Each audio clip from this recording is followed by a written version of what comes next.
Moi, je me considère plus comme un cuisinier de dessert plutôt qu'un pâtissier. C'est un peu bizarre ce que je dis, mais j'aime bien travailler comme un cuisinier. Alors pourtant, je suis un pâtissier, mais c'est comme ça. Après, moi, j'ai commencé par la cuisine pour pouvoir avoir une vision aussi différente. Et il y a des techniques qui peuvent s'approprier aux deux. Donc ça qui est intéressant, il y a des fois il y a des techniques de maturation, des techniques de séchage qui font que ça peut aussi se travailler en dessert. Et des fois il y a des techniques qu'on travaille en pâtisserie qui peuvent aussi se travailler en cuisine.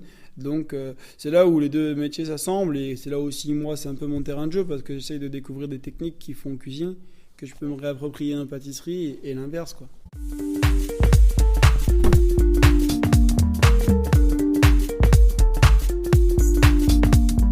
La pâtisserie, c'est avant tout une histoire de goût, de saveur et d'émotion. Je suis Léa Reverdy, amatrice et passionnée de pâtisserie. Mon défi, vous emmener avec moi à la découverte de ce qui fait vraiment un bon dessert. L'objectif ultime, trouver la recette parfaite qui fera fondre vos papilles à coup sûr. Vous êtes sur le point d'écouter un nouvel épisode de Papilles. C'est le podcast qui part à la rencontre des meilleurs chefs pâtissiers pour comprendre l'émotion et les saveurs qui les animent au quotidien lorsqu'ils créent leur dessert d'exception. Après cet épisode, à vous de laisser libre cours à votre imagination et de créer les desserts aux saveurs qui vous ressemblent, tout en vous inspirant des meilleurs. Bonne écoute! Bonjour à tous et à toutes. Cette semaine, c'est avec Brandon Dehan, le chef pâtissier du restaurant triplement étoilé Lousteau de Baumanière, que j'ai eu la chance de discuter. Nominé Passion Dessert en 2019 et élu pâtissier de l'année en 2020 par le Chef Magazine, Brandon compose toujours des desserts aussi inattendus que délicieux et au visuel toujours imprégné de la nature. Au menu de cet épisode, Brandon m'explique comment lui utilise des techniques de cuisine en pâtisserie et vice-versa qui lui permettent de travailler ses ingrédients d'une nouvelle manière, mais aussi que surprendre, casser les codes et créer du sur-mesure sont le secret d'un dessert 3 étoiles, avec pour objectif de sortir les gens de leur quotidien et leur faire ressentir de nouvelles émotions. Et enfin, son conseil, ne jamais s'imposer de limites, c'est comme ça que naissent les meilleures idées. Bonne écoute! Bonjour Brandon, récemment tu as été juré pour l'émission de cuisine Top Chef dans laquelle les candidats devaient réinterpréter ton dessert du boulanger. Déjà, qu'est-ce que ça t'a fait ? Ça m'a fait plaisir parce que voilà, c'est quand même gratifiant d'être jury dans une émission comme celle-ci et voilà, en plus de ça à mon âge. Donc non, c'était vraiment cool et en plus de pouvoir leur faire découvrir un peu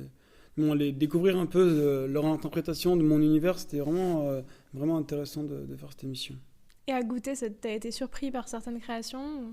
Ouais, franchement, les 4 assiettes étaient vraiment très intéressantes. Après, c'est vrai que celle que j'envoie que je qualifie, forcément, celle-ci, elle me touche parce qu'elle me fait penser à des souvenirs d'enfance. Donc, c'est vrai que. Mais ouais, franchement, il y avait un beau travail sur les 4 assiettes. C'était vraiment cool.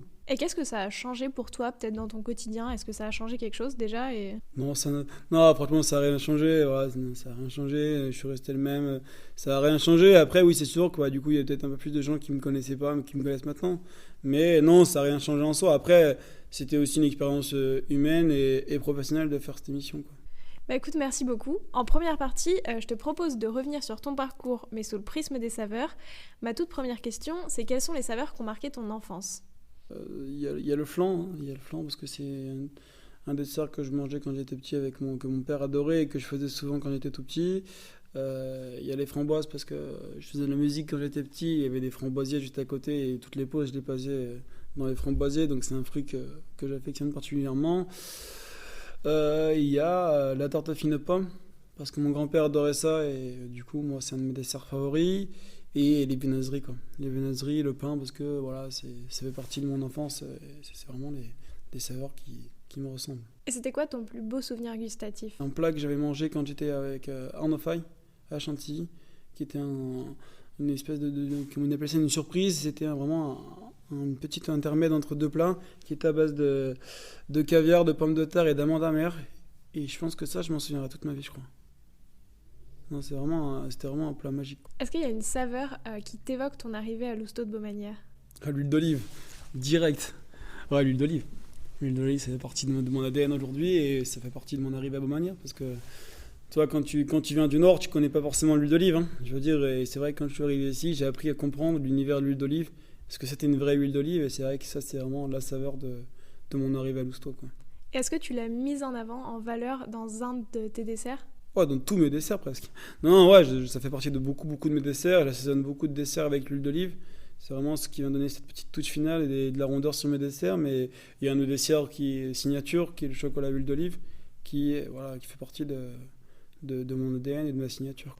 Et quand tu utilises dans tes desserts, est-ce que tu l'utilises juste à la fin, tu vois, un peu en assaisonnement, ou est-ce que tu vas la mettre dans des crèmes, Ça dépend en fait de ce que je vais vouloir faire comme création, mais oui, j'assaisonne souvent à la fin. Après, j'assaisonne avec aussi des fruits ou autre choses comme ça. Je vais confire ou cuire avec ce produit. Après, je vais aussi travailler ce produit-là en soi. Je veux dire, je vais faire une glace, je vais faire une crémeuse à l'huile d'olive. Voilà, ça dépend vraiment de ce que je vais en faire. Cette sorte de condiment, ça sert vraiment pour tout, l'huile d'olive. Ça vient aussi des fois stabiliser des recettes, des matières. Voilà, c'est vraiment quelque chose de magique. C'était quoi les saveurs de ta toute première création? Est-ce que tu t'en souviens déjà? C'était un dessert à la framboise et à la pistache. Ça, c'était le tout premier dessert que j'ai fait en tant que chef. Je crois que j'avais 19 ans. Ouais. C'était mon tout premier dessert que j'ai fait. Ouais, c'était à la framboise pistache. Mais sinon, non, franchement, je me souviens pas, quoi. Dessert. Franchement, quand j'ai revu une photo l'autre fois un jour de ce dessert, je me suis dit, mais non, c'est pas moi qui ai fait ça, quoi. Pourtant, c'était un restaurant étoilé. Hein. Non, c'était plutôt sympa. C'était des petites sphères de meringue avec à l'intérieur avec un confit de framboise, une émulsion à la pistache, une crème glacée à la pistache. Voilà, on avait fait un petit travail autour du framboise pistache, quoi. Mais c'est vrai que ça ressemble pas du tout à ce que je fais actuellement, quoi. Et bah justement, c'est quoi les saveurs de ta toute dernière création? Un dessert à la fraise. Avec beaucoup d'herbes du potager, de la roquette, du basilic, beaucoup d'oxalis et qui nous rappelle un peu les souvenirs de l'enfance, quoi. Donc c'est vraiment les toutes dernières saveurs. Après il y a aussi la mangue sur laquelle je suis en train de travailler, la mangue soufflée avec laquelle je voudrais l'associer avec du poivre parce que ça m'évoque un souvenir avec une de mes premières chefs qui faisait un dessert aux mangue et poivre et du coup je voudrais essayer un peu de retrouver ces saveurs dans ce dessert tout en ayant ma touche, quoi. J'ai vu avec Emeric qu'il y avait des milliards de sortes de poivres et que lui aimait bien utiliser un poivre pour un fruit, etc. Du coup, là, tu vas utiliser quel poivre? Là, je pense que là, j'ai fait 2 tests sur un poivre de Campote. Et après, sinon, voilà, sur cette mangue, je pense que je vais utiliser un poivre noir de Sarawak, qui est vraiment un poivre assez puissant, assez typé, mais qui en même temps a quand même de la retenue. Donc, je pense que c'est ce poivre-là que je vais utiliser. Et c'est quelque chose que tu aimes bien faire en règle générale, associer un peu des assaisonnements ou de ce genre de choses qui sont plus de l'ordre du salé, tu vois, du poivre et tout, avec des fruits. Ça, c'est sûr qu'après, putain, ça fait partie maintenant, tout le monde. C'est comment dire, mais je veux pas dire que je fais que ça et que je suis seul à le faire, tout le monde le fait maintenant. Mais c'est vrai que oui, maintenant, voilà, si on met des desserts au chocolat, je mets un petit peu de fleur de sel, un petit peu de poivre. Voilà, c'est des petites touches comme ça qui sont intéressantes. Et voilà, c'est des exhausteurs de goût. De toute façon, tout le monde le sait, tout le monde le dit, c'est des exhausteurs de goût. Donc forcément, je vais en utiliser. Après, pas surtout parce que le but, c'est pas non plus le but d'en mettre surtout parce que voilà, on est pâtissier, on n'est pas non plus cuisinier, quoi. Ouais, tu fais quand même vraiment la distinction. Enfin, en fait, qu'est-ce qui pour toi, du coup, fait la différence entre être pâtissier et cuisinier à ce niveau-là? Moi, je me considère plus comme un cuisinier de dessert plutôt qu'un pâtissier. Voilà, mais après, je suis quand même pâtissier aussi. Voilà, c'est un peu bizarre hein, ce que je dis, mais voilà, après, j'aime bien travailler comme un cuisinier. Alors pourtant, je suis un pâtissier, mais c'est comme ça. Après, moi, j'ai commencé par la cuisine pour pouvoir avoir une vision aussi différente. Mais c'est vrai que je sais pas si voilà, il y a une différence. C'est sûr que parce qu'on travaille des produits différents, mais au final, les deux se ressemblent, quoi. Mais est-ce que tu as vraiment, justement, tu vois, comme tu es passé par la cuisine avant, est-ce que tu as vraiment une autre manière de travailler les produits en cuisine qu'en pâtisserie? Ou est-ce que, en fait, c'est globalement la même chose et...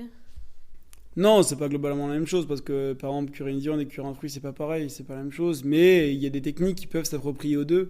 Donc ça qui est intéressant, il y a des fois il y a des techniques de maturation, des techniques de séchage qui font que ça peut aussi se travailler en dessert. Et des fois il y a des techniques qu'on travaille en pâtisserie qui peuvent aussi se travailler en cuisine.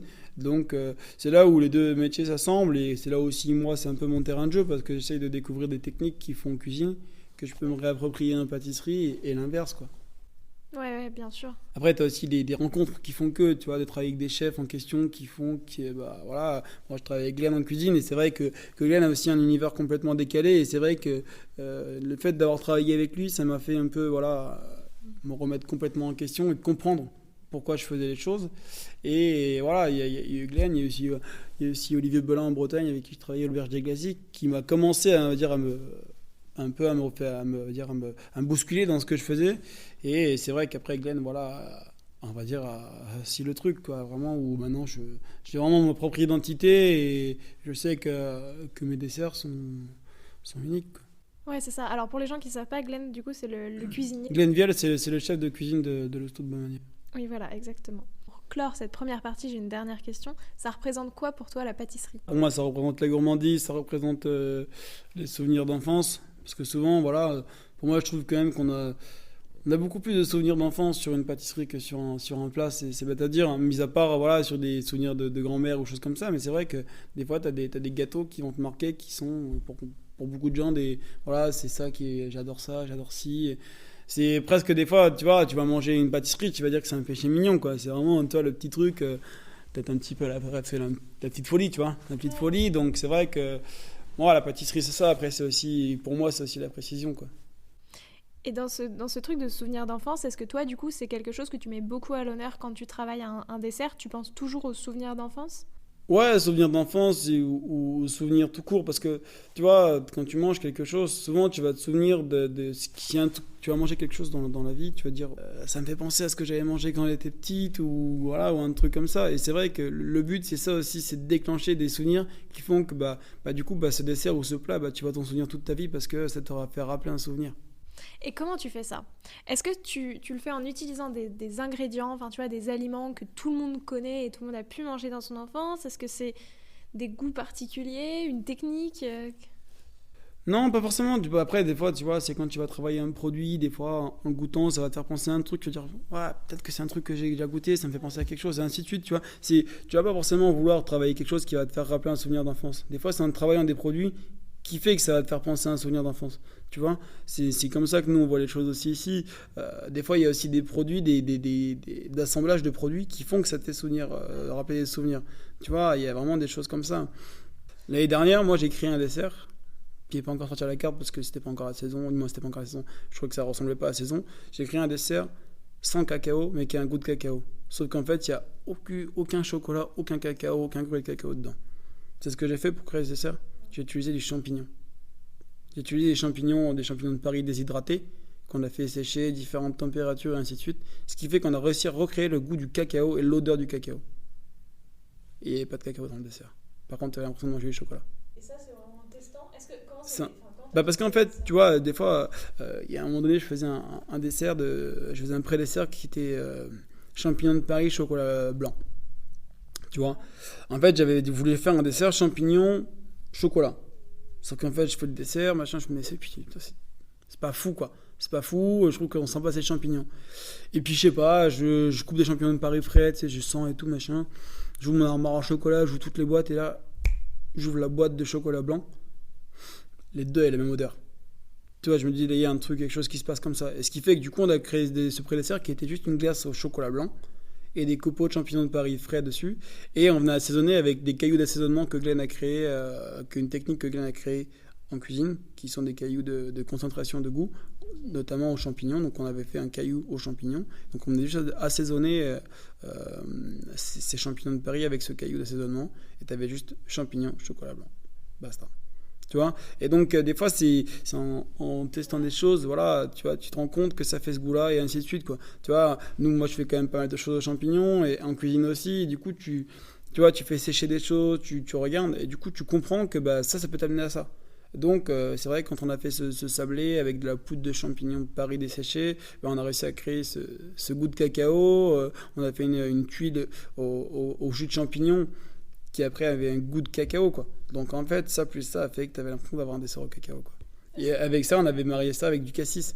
Donc la puissance du cassis plus exerçait encore plus ce côté cacao, quoi. On n'est pas dans le mode ce qu'on veut faire, c'est unique. Ici, tout ce qu'on va essayer de faire, c'est unique. Tu vois, la mangue soufflée, c'est unique. Là, l'année dernière, il y a 2 ans, j'ai créé une ananas millésimée. Donc en gros, j'ai pas la carte pour aller à Fontvieille, mais sinon je vous aurais emmené tous les deux à Fontvieille, à la cave.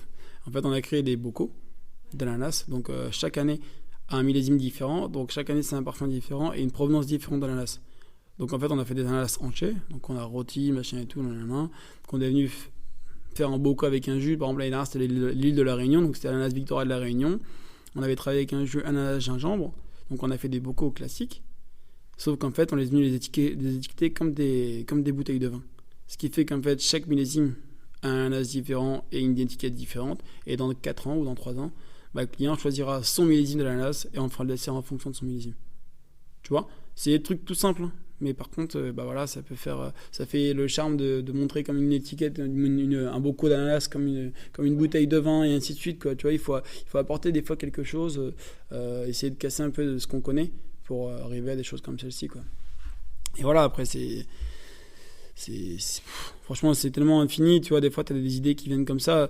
Tu vois, par exemple, sur les miniardises, nous ici, en chocolat, on sert ce qu'on appelle le rocher des beaux.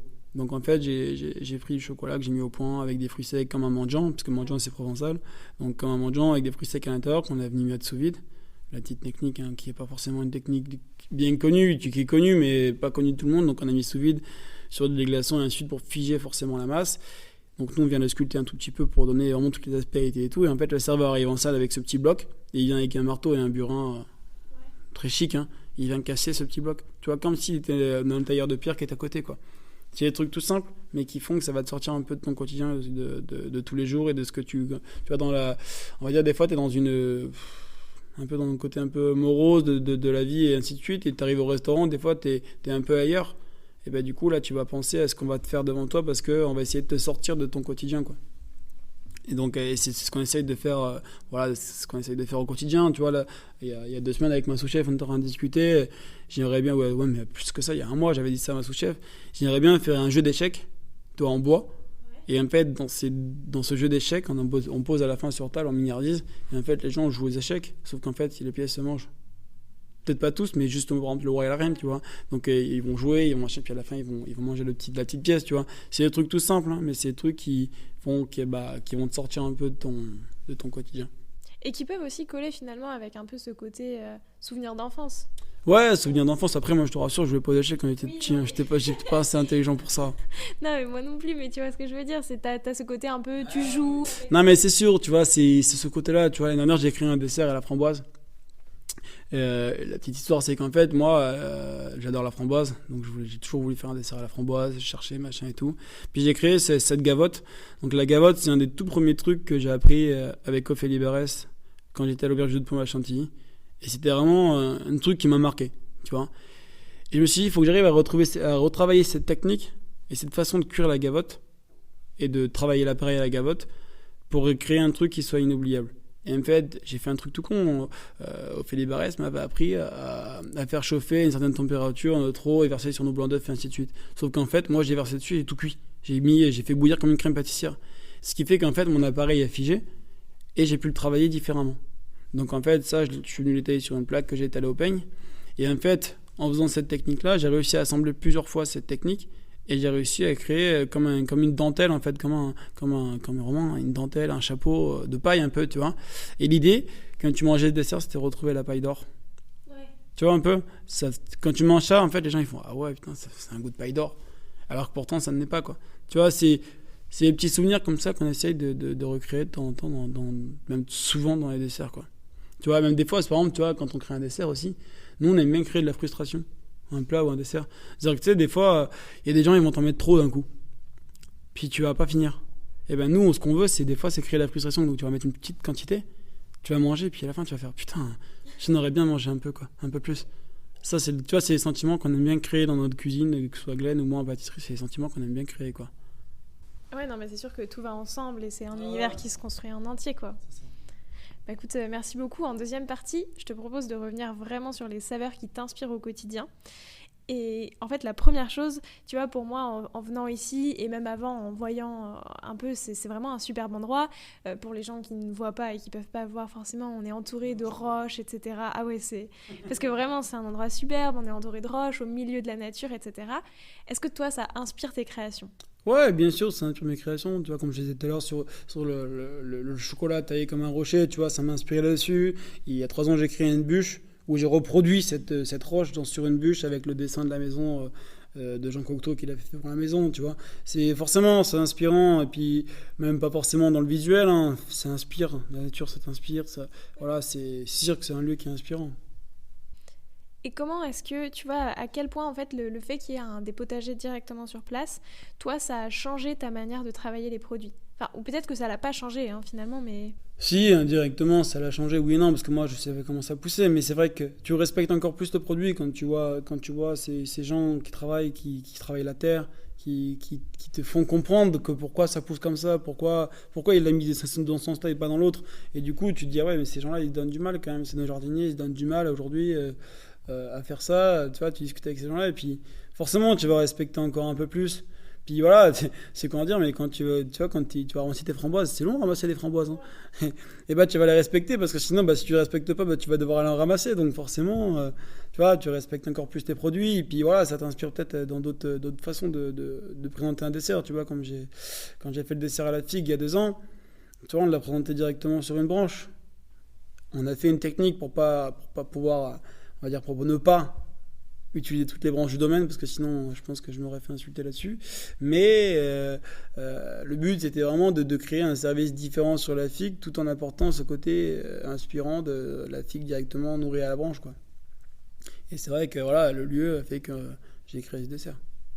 Et est-ce que le fait de, tu vois, des fois te promener dans le jardin, goûter tel fruit, etc., ça va aussi t'inspirer certains desserts? Bon, là, il y a eu la figue, mais est-ce que, par exemple, je sais pas, tu vois, les framboises, en te disant, bah tiens, telle framboise... Ouais, si. Par exemple, tu vois, sur la framboise, on a fait 2 textures différentes. Par exemple, tu vois, on met des framboises fraîches dans le dessert et en même temps, on a fait déshydrater des framboises qui restent entières à une certaine température pour ne pas dénaturer au niveau de la couleur et, de la texture, et du goût surtout. Mais par contre, quand tu le manges en dessert, en fait, tu as l'impression d'avoir les mêmes framboises partout. Sauf qu'en fait, il y en a qui sont croustillantes et déshydratées avec vraiment un goût de crispy très intéressant et des framboises fraîches, quoi. Donc, forcément, tu goûtes, tu te demandes comment est-ce que tu pourrais essayer sans pour autant dénaturer le produit, comment le transformer et le faire évoluer et l'emmener en fait à son apogée, quoi. Donc c'est ça aussi qui t'inspire des fois des choses. Tu vois, sur la fraise, tu vois, où je suis en train d'essayer de travailler en ce moment, moi ce que je veux c'est... Moi la fraise, j'aime pas quand elle est cuite. À part sur une confiture à la rigueur, tu vois, mettre un petit déj. Mais je trouve que moi la fraise, tu vois, mes souvenirs d'enfance, mon père, il me faisait ça le soir, je me rappelle, il nous faisait des fraises taillées en tranches, tu vois, comme tout le monde, hein. Il faisait des fraises taillées en tranches avec du sucre et une petite cuillère de crème fraîche dedans. Ça, c'était magique, tu vois. Et moi, j'adore ce côté-là et c'est pour ça que, tu vois, quand je réfléchis à mon dessert, bah, on essaye pour l'instant de garder la fraise entière, pratiquement entière. Et on est en train de la creuser. On rajoute une fraise qui a été intensifiée en termes de goût. On vient mettre une petite tuile à l'intérieur, tu vois, sans pour autant venir apporter des trucs qui servent à rien dans l'assiette, quoi. Donc non, après voilà, c'est vrai que quand tu te balades ici, tu t'inspires de beaucoup de choses, quoi. Sans pas forcément du visuel, mais aussi ça t'inspire au quotidien, quoi. Oui, c'est ça. Mais alors par contre, pour le visuel, quand même, moi, il y a quelque chose que j'ai remarqué, c'est que tes desserts sont quand même visuellement aussi très imprégnés de la nature. Moi, je trouve, en regardant, enfin en tout cas les quelques photos aussi que tu as mis sur ton compte Instagram, à chaque fois, tu vois, ça fait un peu, pas forcément trompe-l'œil, mais en tout cas des petites pousses qui surgissent un peu presque de sous terre, ce genre de choses. Et à chaque fois, en fait, on a vraiment l'impression d'avoir un dessert vivant, très très imprégné de la nature. Est-ce que, par exemple, j'en ai repéré un, c'était la noisette. Est-ce que tu pourrais nous en parler? Parce que, déjà, est-ce que tu peux le décrire? Parce que je trouve qu'il est très visuel et il faut le décrire un peu et ensuite nous raconter toute l'histoire derrière.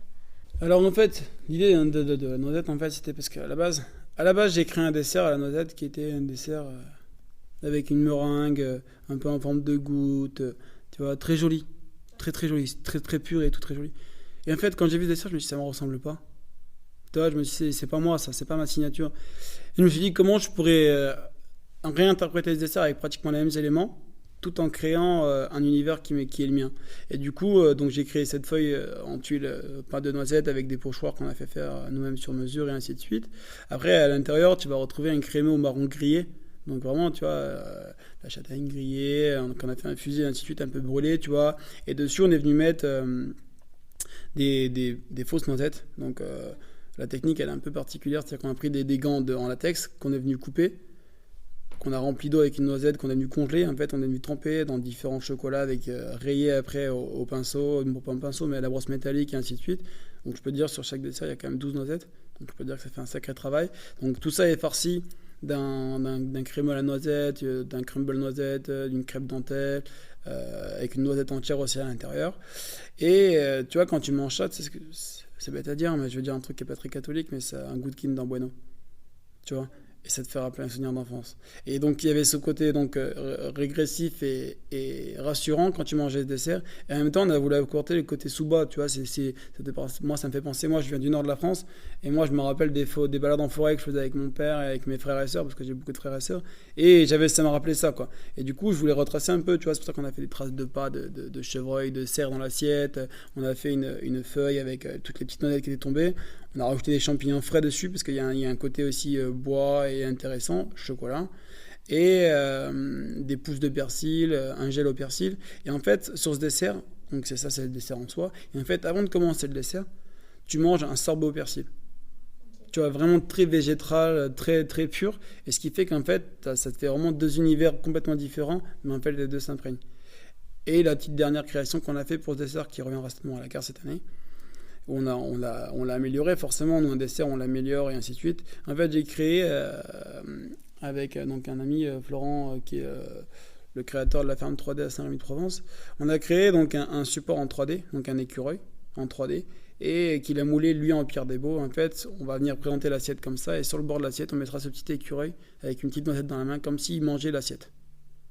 Tu vois, pour le côté aussi un peu poétique et voilà, donc oui ça ressemble à la nature, mais des fois je l'avais pas forcément exprès, mis à part sur ces dessert là qui m'ont rappelé aussi un souvenir d'enfance, mais bah voilà, des fois il faut, pourquoi s'inspirer d'autre chose alors que la nature est tellement belle. Je veux dire, des fois tu vois, sur le dessert à la framboise, pour moi on voit que les framboises parce que bah, une framboise c'est magnifique, tu vois, il y a quelque chose qui se passe quand tu regardes une framboise, et voilà, donc oui forcément ça te fait penser un peu à la nature, mais c'est parce que je m'inspire de ce que je vois au quotidien, quoi.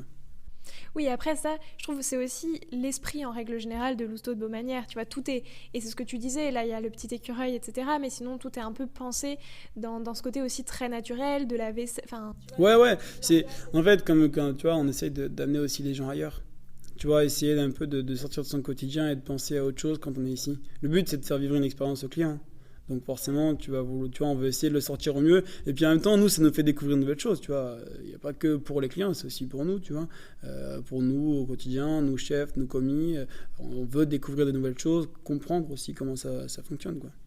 et est-ce que tu penses que justement ce fait d'être très rapproché de quelque chose de très naturel, d'avoir des potagers, etc., ça vous a aidé, en plus de vos 3 étoiles, à obtenir une étoile verte, qui est un peu donc, qui récompense les restaurants gastronomiques engagés un peu dans des pratiques écologiques. Est-ce que tu penses que ça a joué ? Non, parce que moi, ça a joué, oui. Je sais pas, en fait, du moins, je veux dire, de manière, c'est une maison qui est dans la biodynamie, dans le bio depuis très très longtemps. Donc, je veux dire, quand le guide Michelin a sorti ce prix, je pense que c'était tout naturel que Beaumanière reçoive ce prix parce que ça fait partie de la maison, c'est l'ADN de la maison. On est dans nos potagers, en biodynamie sur le vin. Monsieur Charlet, c'était l'un des tout premiers à créer le vin en biodynamie, quoi. Je veux dire, ça fait partie de la maison. Donc, oui, non, je pense pas que ce côté nature nous a aidés ou pas. Je pense que c'est normal pour nous. Oui, mais c'est ça, donc ça prouve quand même que ça a ancré... Ah oui, c'est l'ADN de la maison, c'est une de l'ADN de la maison, ça c'est sûr. Et comment est-ce que tu choisis toi aussi ce qui est planté dans les potagers ? Est-ce que, par exemple, certaines années, tu as envie de tester un dessert à tel fruit, je sais pas, et du coup tu dis tiens, on va le planter, comme ça... Ouais, c'est ça, tu vois. C'est ça qui est bien, c'est qu'ici, tu vois, tu peux penser à des choses. Tu vois, là, ce matin, c'est un dessert que j'ai déjà à la carte. Moi, que j'ai à la carte en été, tu vois. J'ai dit à mon jardinier, tu peux planter de la myrtille, là. Comme ça, on sera au top sur la myrtille et tout. Tu vois, on pourra choisir vraiment nos billes encore mieux, nos petites baies et tout, c'est encore mieux, tu vois. Et c'est vrai que, voilà, c'est des fois, tu veux découvrir des choses, comprendre comment ça fonctionne, tu fais planter. Et tu comprendras comment ça fonctionnera comme ça. Et peut-être que ça va t'inspirer à faire un dessert. C'est ce que j'allais te dire. Quand tu comprends comment ça fonctionne, est-ce que toi, ça t'inspire des nouveaux desserts ? Tu vois, je veux dire, quand je vois comment ça pousse du blé, que ça met, tu vois, on a planté du blé depuis 3 ans. Tu vois, la première année, ça a échoué, deuxième année aussi. Là, cette année, je touche du bois. Ça devrait le faire, on devrait avoir notre propre blé sur le domaine. Tu vois, je me dis, c'est des matières qui m'ont inspiré quand j'ai fait mon dessert du boulanger. C'est vraiment, tu vois, tu comprends comment ça pousse et tu te dis, voilà, c'est tellement dur à pousser que tu vas encore plus respecter le produit, quoi. Mais est-ce que ça donne aussi d'autres idées, tu vois, je sais pas, à la fois visuelles ou... Est-ce que maintenant, par exemple, d'avoir fait pousser du blé, tu changerais un peu la composition de ton dessert du boulanger? Bah, tu le fais évoluer, enfin, peut-être que ça, ouais, ça, tu vas faire évoluer parce que peut-être que, tu vois, en voyant Henri ramasser son blé et compagnie, j'ai compris, tu vois, il y avait du son qui est une des parties du blé, tu vois, c'est vraiment un des déchets normalement du blé. Je trouvais que c'était intéressant, donc ça se trouve peut-être dans le futur dessert du boulanger, je vais peut-être travailler du son aussi. Tu vois, parce que voilà, il y a un côté intéressant là-dessus. Donc oui, ça t'inspire et des fois, fait penser à autre chose que des trucs à laquelle tu n'aurais pas pensé à la base, quoi. Ouais, et en fait, enfin, de ce que tu m'as dit, c'est là l'idée du son, ça aussi, du coup, ce truc de travailler le produit dans sa globalité, enfin, de laisser aucune partie du produit à part, entre guillemets. Ouais, c'est ça. C'est ça, après voilà, des fois, si tu peux pas tout travailler, tu travailles pas tout, tu vois. C'est-à-dire, tu vois, non, faut pas non plus se mettre de barrière en disant, ouais, il faut que je travaille tout de A à Z. C'est, voilà, des fois, tu as peut-être la chance de pouvoir travailler le produit de A à Z, des fois tu peux pas, nous, c'est pas perdu, ça part au cochon, et ainsi de suite, quoi, tu vois. Ça dépend des endroits. Ici, en tout cas, l'endroit, il prête que tu peux réfléchir à beaucoup de choses, quoi. Est-ce que tu peux nous raconter l'histoire derrière le dessert que tu as fait qui t'a le plus marqué? Que ce soit parce que c'était un dessert un peu sentimental ou un dessert dont tu étais fière techniquement, ou je sais pas. Est-ce qu'il y en a un, tu vois, qui t'a marqué là? Déjà, je pense que la framboise, c'est un dessert qui m'a marqué techniquement parce que c'est un dessert, une technique qui, moi, m'a marqué avec Felipe Barès, qui est vraiment une de mes chefs mentors que j'affectionne particulièrement. Et c'est vrai que quand j'ai créé ce dessert, j'étais fier d'avoir réussi à me réapproprier la technique qu'une de mes chefs m'avait appris, on va dire, ouais, presque, on va dire, en la rendant encore mieux que ce qu'elle m'avait appris. Donc, j'étais content parce que je rendais un petit hommage indirectement, c'est pour moi que je rends un petit hommage. Mais après, non, ouais, il y a le dessert du boulanger qui, je pense, est un dessert dont je suis le plus fier parce que, en plus d'être un bon dessert, ça rend aussi hommage à une profession qui n'est pas forcément mise en avant, quoi. Que la boulangerie, c'est quand même, pour moi, la boulangerie, c'est un des plus beaux métiers au monde et l'un des plus vrais métiers. Je veux dire, c'est la base de la tradition française. Donc, c'est vrai que de mettre aussi ce dessert en avant, ce métier en avant, je trouve que c'est vraiment cool. Et en plus, ça, c'est un dessert qui est gustativement très très bon, quoi. Et c'est vrai que, tu vois, la petite anecdote, c'est quand j'ai fait l'émission sur Top Chef, par rapport à ce dessert, j'ai reçu énormément de messages de boulangers qui me remerciaient d'avoir mis leur profession en avant. Et tu vois, ça me touche encore plus, quoi. Je me dis, sans forcément de base leur fait exprès, si, parce que moi j'ai créé ce dessert parce qu'il y avait un boulanger qui était tout seul ici et qui, je voyais son travail, je voulais mettre son travail en avant. Et voilà, c'est d'avoir tous ces messages, tu vois, je me dis, c'est vraiment un dessert un des plus beaux desserts que j'ai fait, je pense. Est-ce que tu peux nous le décrire à la fois visuellement et gustativement? Visuellement, ça va être complexe. Complexe, non, voilà, c'est un dessert qui, a priori, tu vois, quand tu le vois marqué sur une carte, t'as pas forcément envie d'aller dessus parce que tu vas te dire, ouais, ça va être lourd. Alors que quand tu le manges, c'est très aérien, très rassurant, très régressif. Tu vois, tu vas retrouver dedans une brioche perdue en deux textures, une émulsion au pain grillé, une crème anglaise, une sauce au croissant, légèrement beurré, un peu salé, tu vois, vraiment un truc vraiment très régressif, très, très intéressant.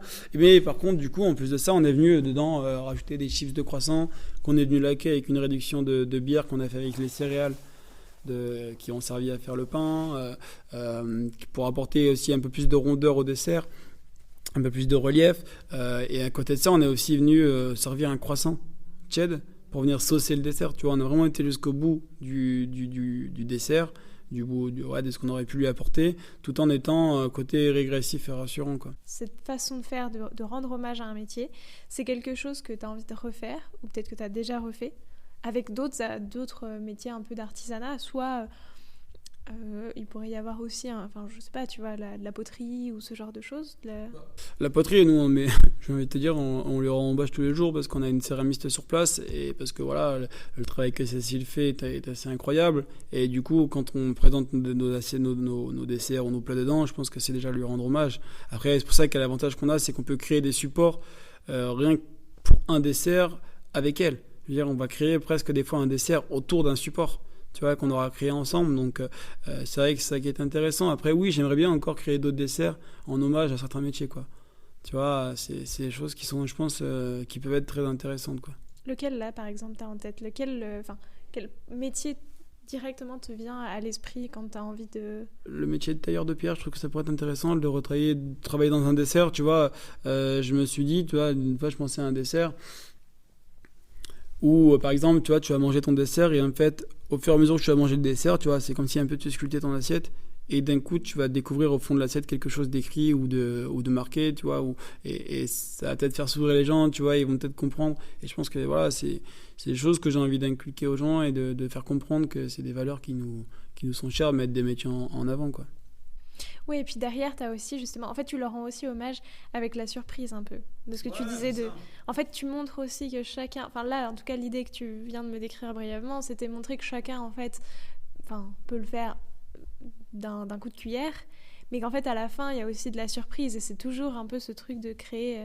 Ouais, il faut créer des émotions. Je veux dire, c'est quand même ça le plus important dans nos métiers, en tout cas, je pense. Hein. Je pense que tu te souviens souvent d'un dessert ou même d'un produit que tu as mangé parce que tu as eu de l'émotion quand tu l'as mangé. Et cette émotion, elle passe par des tout petits détails, des petites surprises, c'est ça? Ouais, c'est les détails qui font les grandes différences, je pense. Tu vois, c'est des fois, tu vois, d'avoir un petit truc marqué sous quelque chose, ça va peut-être faire sourire les gens, tu vois. Et ça va peut-être lui provoquer une émotion ou même de manger quelque chose. Voilà, tu vois, c'est ce que je dis, c'est les petits détails, tu vois, comme je disais, le petit pré-dessert au maïs qu'on a fait sous la cuillère où on avait disposé d'une réduction au vinaigre de cidre. Tu vois, c'était réfléchi parce qu'on voulait que le premier sentiment que tu aies en dégustant ce premier dessert, c'est d'avoir l'acidité et tu vois, presque un peu, tu vois, le frisson de quand tu manges quelque chose de vinaigré, tu vois. Et du coup, on réfléchit vraiment les choses en fonction de ça et comme ça, au moins, on crée des émotions parce que le client, il se souviendra de ce qu'il a mangé ici et c'est l'essentiel. Ouais, non, mais c'est sûr. C'est sûr que c'est tout ce petit assemblage de mini-choses. Ouais, c'est ça, plus ça, plus ça. Après, voilà, nous aussi, quand tu vois, quand même si on crée des plats comme ça et tout, ce qu'on veut, c'est avant tout se faire plaisir. Tu vois, c'est se faire plaisir au quotidien, se faire plaisir avec les équipes. Tu vois, je veux dire, moi, ça fait 6 ans que je travaille avec ma sous-chef. Le but, c'est de se faire plaisir au quotidien, tu vois, d'avoir des équipes qui sont là, qui restent parce qu'ils sont heureuses de travailler avec nous. Et donc, je pense que si nous, on se fait plaisir au quotidien, eh ben, ça se ressentira dans l'assiette, quoi. Donc, le but, il est là. Et comme ça, je pense que si on se fait plaisir au quotidien et que ça se ressent dans l'assiette, il y a peut-être plus de chances qu'on crée d'émotions pour le client, quoi. Est-ce qu'il y a un ingrédient que tu adores travailler? Ouais, le miel. Il y a le miel, en fait, des fois j'ai des périodes, c'est comment dire, j'ai des périodes. Des fois j'ai des périodes miel, des fois j'ai des périodes fleurs d'oranger, ça dépend de ce que je fais. Mais non, après, il y a des produits que j'adore travailler, le miel en l'occurrence. Mais après, des fois, tu vois, par exemple, j'adore travailler le chocolat, c'est pas pour autant que je vais avoir un dessert au chocolat à la carte. Tu vois, moi je m'en fous de ça. Je veux dire, des fois, il y a des gens, ils vont dire, ouais, mais il faut mettre un dessert au chocolat à la carte. Ouais, pourquoi? Tu vois, pourquoi forcément mettre un dessert au chocolat parce que c'est un code, on va dire que c'est parce que tout le monde met ça à sa carte de restaurant, tout le temps un dessert au chocolat. Bah moi en fait je me force pas à faire ça. Des fois tu vois en été, bah déjà c'est pas possible ici, il fait trop chaud. Et en plus de ça, je veux dire, il y a tellement de fruits, pourquoi pas privilégier le fruit au chocolat? Et le chocolat tu le gardes pour une autre saison par exemple, tu vois. Parce que je veux dire, le chocolat c'est par exemple, tu vois, le chocolat c'est quand même une matière qui est tellement compliquée et tellement facile à la fois, quoi. Tu vois, je veux dire, c'est facile de faire un dessert au chocolat, mais de faire un dessert au chocolat qui va te marquer et qui est différent de ce qui a déjà été fait, c'est encore plus compliqué. Tu vois, donc je préfère travailler un fruit qu'un chocolat, quoi. Alors que pourtant, le travailler en soi, la matière, j'adore ça, quoi. Et donc, en ce moment, l'ingrédient que tu adores travailler, ce serait le miel? Ouais, le miel, c'est toujours le miel, je kiffe ça, j'adore ça. Je trouve qu'il y a. Tu vois, je vais créer. L'idée, c'était bientôt, là, je vais créer peut-être j'espère créer un dessert où, en fait, tu vois, t'as ton assiette. Et en fait, le dessert que tu auras sera un dessert à base de poire, de miel, de pollen et de lait. Et en fait, les différents strates que tu auras devant toi, ça redessinera une abeille. Tu vois le délire ou pas?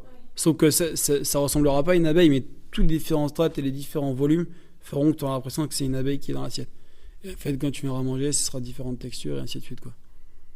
Ça, c'est l'idée d'un des prochains desserts que je voudrais faire et je pense que j'y arriverai. Ça me promet d'être très beau. Est-ce qu'au contraire, il y a un ingrédient qui te donne beaucoup de fil à retordre? Ou à chaque fois, tu vois, tu as quand même un peu de mal à le travailler. Enfin, il est assez compliqué à apprivoiser. La fraise. Pourquoi? Parce que la fraise, c'est un produit qui... Tu vois, je veux dire, tu vas manger dans une barquette de fraises, tu vas manger une fraise, une autre, ça n'aura jamais le même goût, tu vois. Donc c'est compliqué. Et puis, ça se trouve que moi, je travaille vraiment le fruit presque nature, tu vois. C'est quand même difficile. C'est difficile. Après, non... Ouais, non, il n'y a pas forcément de fruits que j'aime pas, qui me donnent du fil à retordre. Ouais, si, des fois, après, des fois, t'as des trucs, t'arrives pas à... Genre, la figue, par exemple, tu vois, la figue, ça a été compliqué avant que je trouve le dessert sur la branche. Ça a été compliqué, j'ai fait 10 000 essais différents dessus. Et pour l'instant, j'arrive toujours pas à trouver encore autre chose que ça, tu vois. Ouais. Tu vois, des fois, il y a des trucs qui sont tellement difficiles à travailler, pas difficiles, mais faire autre chose qui n'a jamais été, des trucs qui n'ont jamais été vus aussi. Tu vois, parce que sinon, tu fais la même chose que tout le monde, et pour nous ici, il n'y a pas d'intérêt, quoi. Et justement, tu vois, la fraise, tu m'as dit, c'est compliqué parce qu'aucune fraise n'a le même goût. Comment tu fais pour travailler justement avec un peu cet aléatoire? Alors, chaque dessert est unique, mais en fait, tu mets pas qu'une seule fraise, tu vois, t'as aussi tout ce qui l'accompagne. Donc comment est-ce que tu fais? Est-ce que t'ajustes sur chaque fruit? Ouais, c'est presque ça. C'est presque qu'on ajuste presque sur chaque fruit. Après, par exemple, tu vois, c'est pour ça que nous, on goûte quand même très, très, très, très souvent, même tout le temps, nos fruits et ainsi de suite. Ce qui fait que quand on ressent le sentiment que le fruit n'est plus au top, on arrête. On fait autre chose. Tu vois, des fois, tu as des desserts qui vont durer que 2 semaines ou 3 semaines, quoi. Parce que ça change en fonction vraiment de la saison, parce que mon producteur n'a pas plus que ça, parce que tu vois, et c'est vrai qu'il y en a, ils vont dire ouais, mais tu peux travailler avec un tel et un tel. Ouais, mais en fait, j'ai pas envie, parce que tu vois, la personne avec qui j'ai travaillé, bah, il y a une histoire derrière, il y a quelque chose derrière avec eux, j'ai trouvé ça. Il y a un lien, et du coup, j'ai pas envie de travailler autrement. Après, tu vois, ou alors dans le potager, il y avait que ça en quantité, bah, j'ai travaillé que ça en quantité. Ou alors, bah, des fois, tu fais pas, parce que t'as pas, donc tu fais pas. Tu verras l'année d'après. Tu vois, c'est comme ça. Tu te donnes pas, tu vois, tu t'obliges pas à faire des choses. Nous, on est vraiment dans ce côté où bah il y a pas ce produit-là, bah c'est pas grave, on fera autre chose. On va trouver autre chose. Ah, c'est aussi ça, être au plus proche de la nature. Ouais, c'est ça. Et puis des fois aussi, tu vois, c'est les rencontres, c'est les choses comme ça qui font que tu vas créer des desserts, tu vois, des supports, des matières aussi, tu vois. Nous, on a la sculpture de verre, terre de pierre, céramique, la 3D aussi maintenant, tu vois, c'est des choses qui font que des fois, bah, tu vas encore penser à d'autres choses. Et pour toi, c'est vraiment important de mêler plein de disciplines, plein d'artisanats différents pour trouver toujours plus d'inspiration et pour... Ouais, je pense que ça va avec, hein, tu vois. On a un métier d'artisanat, on a un métier de manuel, donc forcément, je pense que si tu t'en mêles plusieurs à ce métier-là, tu peux encore faire des choses qui sont encore plus grandes et plus intéressantes, quoi. Du coup, pour clore cette deuxième partie, est-ce que tu aurais un conseil à me donner, à moi qui ne suis pas forcément pâtissière, mais qui aime bien faire des desserts et que tu trouves qu'on donne pas assez. Peut-être aussi un conseil que tu aurais aimé recevoir au tout début. Moi, voilà, quand je dis toujours, c'est dans ce métier-là, des fois, il faut pas se donner de limites. Il faut, des fois, oui, des fois, il y a des recettes qui sont marquées. Tu vois, il faut les respecter, c'est sûr. Mais des fois, il y a peut-être, avec une autre technique, tu peux arriver même au résultat, mais encore mieux, tu vois. Donc, je pense qu'il faut, des fois, pas mettre de barrière, en fait. Pas se mettre de barrière, et puis, des fois, il y a le culot et faire les choses comme on l'entend. Et des fois, ça mène à des grandes choses, quoi. C'est juste ça, ouais, le conseil que je peux donner. Après, voilà, il faut... Ce métier-là, ce métier, la pâtisserie, c'est quelque chose de passion, tu vois. Il faut aimer, en fait. Il faut aimer faire les choses. Tu vois, tu vas pas faire de la pâtisserie par contrainte. Sinon, ça sert à rien de le faire, parce que tu prends encore moins de plaisir. Par contre, si tu as envie de le faire, et que tu as un peu de passion pour ce corps de métier, bah, je pense que tu peux faire des choses qui sont vraiment sympas, même en étant amateur, quoi. De toute façon, on le voit, hein, quand tu regardes, il y a de plus en plus de concours de pâtisserie amateur et ainsi de suite. Et il y a de plus en plus de blogueuses et blogueurs qui font que, voilà, ils adorent la pâtisserie et ainsi de suite. Tu le vois. Donc, non, je pense que il faut pas se mettre de barrières et des fois faire les choses comme on entend, quoi. Ouais, laisser libre cours à son imagination, ouais, c'est toi. Tu laisses libre cours à ton imagination tout en respectant quand même certaines choses, hein. Il y a des codes, tu es obligé de les respecter dans ce métier. Mais des fois, il faut laisser libre cours à son imagination et laisser les choses, les produits parler en soi, quoi. Et c'est ce qui t'inspire le plus? Ouais. Franchement, moi, je mets pas de limite, quoi. Je dirais que ce soit Glenn ou moi en cuisine, on se met pas de limite et justement, on connaît pas nos limites, quoi. C'est ça le problème. On connaît pas nos limites. Donc voilà, des fois on va loin, des fois on va pas, voilà, des fois ça aboutit à rien, des fois ça aboutit à des grandes choses. Voilà, il n'y a que nous qui pouvons savoir, quoi. Et bah écoute, merci beaucoup. En troisième partie, je te propose de te prêter au jeu du questionnaire de Proust des saveurs. Donc déjà, si toi tu avais un potager, seulement quelques mètres carrés dedans, et que tu étais limité à 3 produits, lesquels tu mettrais dedans? Et ce seraient les 3 produits que tu utiliserais pour tes prochaines créations. La framboise, carotte, puis la pomme de terre, la dernière pomme de terre, ouais. Moi, je suis du Nord, et puis moi, la pomme de terre, la base, quoi. Alors, ouais, et puis ça peut se travailler en dessert, donc ouais, c'est les 3 produits-là. Comment tu le travaillerais en dessert, la pomme de terre? La carotte d'ailleurs c'est un de tes desserts emblématiques aussi, on n'en a pas parlé. Ouais, c'est un dessert emblématique, mais ouais, la pomme de terre, je sais pas. Moi, je travaillerais, je sais pas, j'essaierais tu sais, les toutes petites pommes de terre grenaille, tu sais, c'est sucré, je veux dire, ça se mange tout seul, donc ça peut forcément, si tu travailles un dessert, je sais pas, travailler ça avec un peu de vinaigre de cidre, tu vois, côté un peu pomme, tu vois, fermentation, je pense que ça peut être intéressant, avec, je sais pas, un côté caramel aussi, puisque forcément, tu vois, il y a un côté régressif. Je sais pas, j'essaierais de la travailler entière comme ça, légèrement peut-être un petit peu poêlée, tu vois. Je sais pas, comme ça, je pense dans l'idée, je ferai un truc comme ça. La Provence en 3 saveurs, ça donne quoi? L'huile d'olive, les herbes de Provence, hein, de toute façon, ça c'est la Provence. Et puis le dernier, abricot. C'est quoi ton péché mignon à toi? Tu vois, le dessert un peu que toi tu peux manger, je sais pas, un dimanche soir tranquille. Ouais, tarte fine aux pommes, direct. Ah ouais. Bout de pâte feuilletée, des pommes dessus, comme ça tu mets au four, un peu de sucre, un peu de beurre. Pouah. Ça, je pourrais t'en manger des tonnes. Et tu l'imagines comment, toi, ta pâtisserie dans 5 ans? Je sais pas en fait, j'espère qu'elle sera mieux que ce que je fais aujourd'hui. Ça, je l'espère. Après, voilà, j'espère qu'elle sera toujours autant respectueuse de la nature et respectueuse des gens aussi. Parce que c'est aussi important, c'est de respecter les gens comme on travaille. Parce que je veux dire, quand tu vas faire un truc, tu mets 3 ans à faire un truc, avec une personne elle met 3 heures à faire un truc, tu vois, c'est un peu chiant, mais des fois, il faut aussi penser à ça, quoi. Donc quand tu crées un dessert, ou dans ma pâtisserie, j'ai envie de penser aussi aux produits, aux clients, mais aussi aux gars quand ils vont reproduire le dessert, tu vois. Parce que moi, je vais le créer une fois, c'est cool. Mais eux, ils vont le produire au quotidien. Tu vois, donc j'essaie aussi de penser aussi à mon équipe parce que je pense que c'est hyper important. Des fois, oui, les trucs qui vont être un peu plus longs à faire, ça, je suis conscient. Mais je suis obligé de passer par là pour avoir ce résultat. Mais je vais quand même réfléchir à une technique qui fera que je vais aller plus vite pour le réaliser, pour que eux, après, aillent plus vite pour le réaliser. Tu vois, donc c'est comme ça que j'espère que ma pâtisserie sera plus tard, dans 5 ans, et j'espère qu'elle sera encore mieux que ce que je fais aujourd'hui, j'espère. Est-ce qu'il y a un pâtissier ou une pâtissière avec qui tu aimerais bien créer un dessert à 4 mains? Ophélie Barès, ma première chef. J'aimerais bien un jour créer un dessert avec elle pour qu'on lie nos 2 univers et que ça me rappelle aussi des souvenirs et ainsi de suite à elle. Et deuxième, ouais, Christophe Michalak. Parce que voilà, Christophe Michalak, c'est un des pâtissiers qui, quand j'ai commencé le métier, était vraiment tout en haut, quoi. C'était vraiment le pâtissier du moment, et pour celle-là encore, hein. Mais c'est quelqu'un que j'adore sa mentalité, j'adore sa façon de voir les choses, et c'est vrai que c'est quelqu'un avec qui j'aimerais bien créer un dessert un jour. Si tu devais créer un nouveau dessert là maintenant qui t'évoque justement une balade dans les Baux-de-Provence, qu'est-ce que tu ferais? Un dessert à l'huile d'olive, ça c'est sûr. Un dessert à l'huile d'olive, comment te dire, ouais, forcément ça va être de l'huile d'olive. De l'huile d'olive parce que on n'a que ça autour de nous. Après, dans les Baux-de-Provence, t'as côté herbe de Provence, du romarin, ainsi de suite. Je sais pas, un petit abricot avec de l'huile d'olive et du romarin, quoi. Tu vois, là, t'es dans les Baux-de-Provence, quoi. Alors maintenant, j'ai 5 dernières questions. Plutôt agrumes ou fruits rouges? Ah non, t'as pas le droit de poser cette question-là, c'est horrible. Non, j'ai pas le droit. Parce que les fruits rouges, c'est mon péché mignon, mais les agrumes, j'ai mon producteur Damien Blasco, je peux pas lui dire que je peux pas travailler ces agrumes. Non, non, j'ai pas le droit. Bon bah alors, viennoiserie ou dessert à l'assiette? Mais elles sont trop dures tes questions, c'est chaud. Parce que ouais, franchement, c'est dur. La viennoiserie, c'est un péché, c'est genre le petit truc que t'as envie de te cacher pour le manger parce que ça fait un peu genre en mode j'ai grignote, quoi. Et ouais, non, dessert à l'assiette quand même. Plutôt travail des fruits ou travail des légumes? Moi j'ai les deux, c'est mon univers, c'est les deux, donc c'est un peu bizarre pour moi cette question-là. Ah, les fruits quand même, c'est la base, pour moi c'est les fruits, après les légumes c'est quand même. Ouais, les deux, bon, les deux. Direct. Printemps ou été? Ah, l'été, il y a plus de fruits. Et enfin, ton dessert qui est la carotte ou bien le dessert du boulanger? Dessert du boulanger. Bah écoute, merci beaucoup Brandon. Merci à toi. Merci de m'avoir reçu dans ce lieu qui est assez exceptionnel. Et puis merci pour tout ce que tu m'as appris, tout ce que tu m'as dit, tous les conseils que tu m'as donnés. Merci beaucoup. Avec grand plaisir. Et nous, on se retrouve la semaine prochaine pour découvrir les coulisses de la confiserie François Doucet.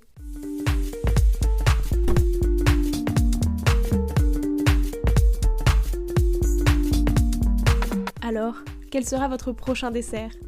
Merci d'avoir écouté cet épisode jusqu'au bout. S'il vous a plu, n'hésitez pas à le partager aux gourmands qui vous entourent. Et si vous voulez soutenir Papille, 2 choses. La première, notez l'épisode 5 étoiles sur Apple Podcast et laissez un joli commentaire.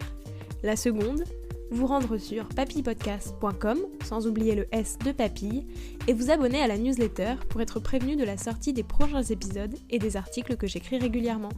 À bientôt!